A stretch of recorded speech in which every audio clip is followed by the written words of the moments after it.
Bonjour et bienvenue dans ce cours HTML5. Dans ce chapitre, nous allons voir la suite de notre projet Créer votre activité personnelle. Donc dans cette suite, on va essayer d'utiliser des applications qui pourront vous servir sur votre smartphone. Donc pour voir le rendu sur votre smartphone, vous pouvez vous rendre sur le site codehtml.online ou alors héberger ce site et voir le visuel sur votre téléphone. Donc on va commencer par utiliser Google Maps. Donc pour cela, on va venir effacer Appel Maman et on va plutôt mettre la carte de Paris. Donc on va mettre carte de Paris par exemple.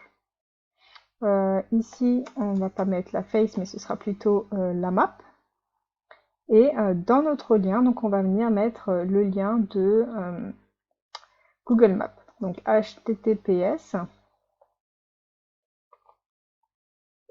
maps.google.com.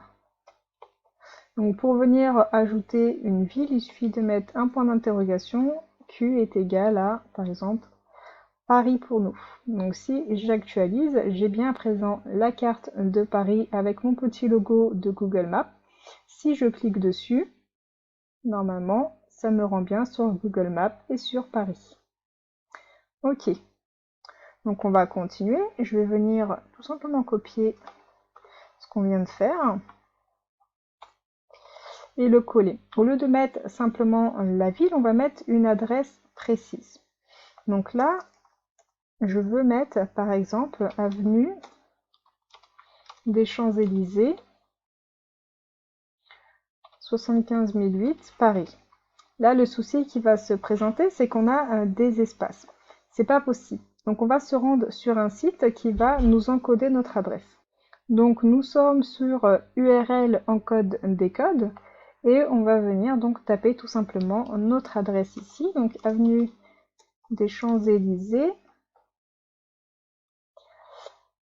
75 008 Paris.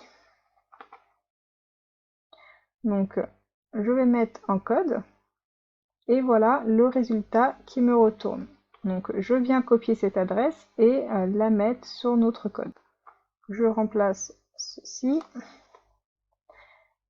Je vais mettre plutôt carte, on va dire que ça va être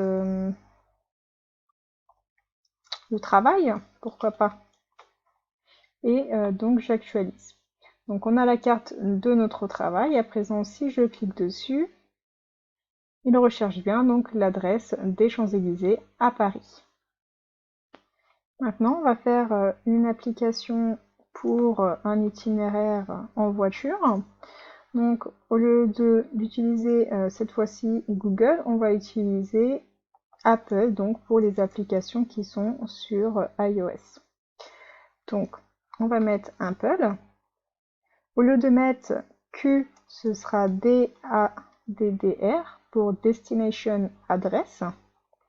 Et donc là, on va mettre conduire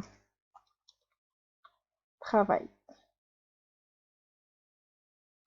Si j'enregistre, j'ai bien mon application conduire travail pour Apple.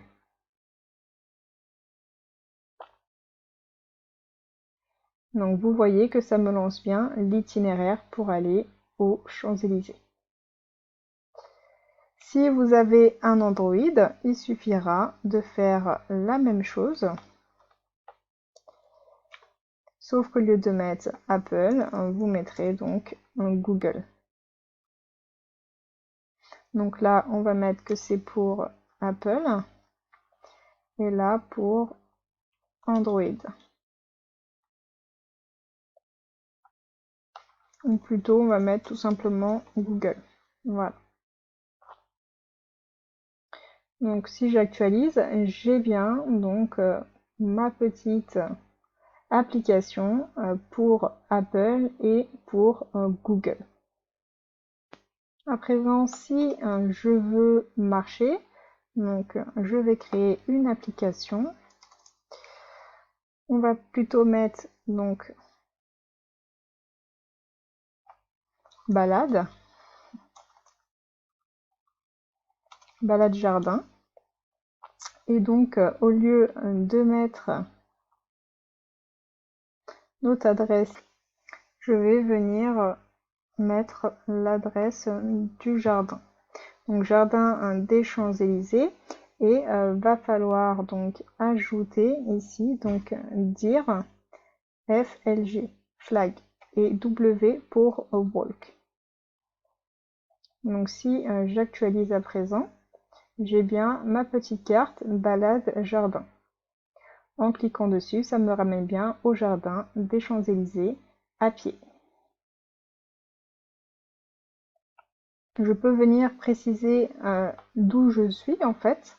Donc ce sera la source ADDR. Donc je vais lui mettre par exemple que je suis aux Champs-Élysées.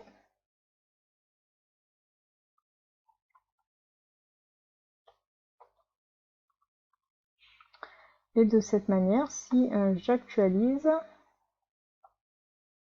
il me met bien l'itinéraire des Champs-Élysées jusqu'au jardin à pied et j'en ai pour 17 minutes. On continue. Si jamais je veux utiliser les transports en commun pour faire ce même chemin, j'ai juste à changer ici mon W par un R. Si on veut que ce soit par exemple une application Apple et non Google, je mets juste Apple et puis voilà. Donc j'ai bien à nouveau mon application ici. Je vais juste mettre entre parenthèses Apple pour qu'on les dissocie. Voilà. Et je vais pas mettre balade, mais je vais mettre plutôt transit pour un transport en commun. Ou train. Qu'est-ce que je peux mettre? Transport. Tout simplement. Transport. Voilà. Donc si je clique, il me propose bien donc de prendre le métro 1 pour m'y rendre en 8 minutes. Donc à présent, on peut modifier nos icônes. Donc ici, ce sera Directions. De la même manière ici aussi. Pour se déplacer à pied, on va mettre Directions Walk. Et donc pour se déplacer en transport, ce sera plutôt Directions Transit. Donc si j'actualise, j'ai bien présent mes icônes qui sont représentatives. On va en faire un dernier. Imaginons si on veut appeler un Uber, eh bien on viendra changer ici l'adresse. On va mettre m.uber.com/ul/point action est égal à set pickup et pickup est égal à my location. Donc ici on ne va pas spécifier la localisation, ce sera directement le GPS. Donc on va mettre local taxi et ici on mettra Uber. Donc si j'actualise, j'ai oublié de mettre un underscore et j'ai bien donc mon icône de taxi. Donc si je clique dessus, ça m'amène bien chez Uber. Donc ce qu'on peut faire, c'est définir la même hauteur pour toutes nos applications. Donc pour cela, on va mettre une 8 à 150 pixels. On va voir ce que ça donne. C'est un petit peu grand, peut-être que 140 ou même 120, peut-être que ça irait. Ok, là elles ont toutes la même taille.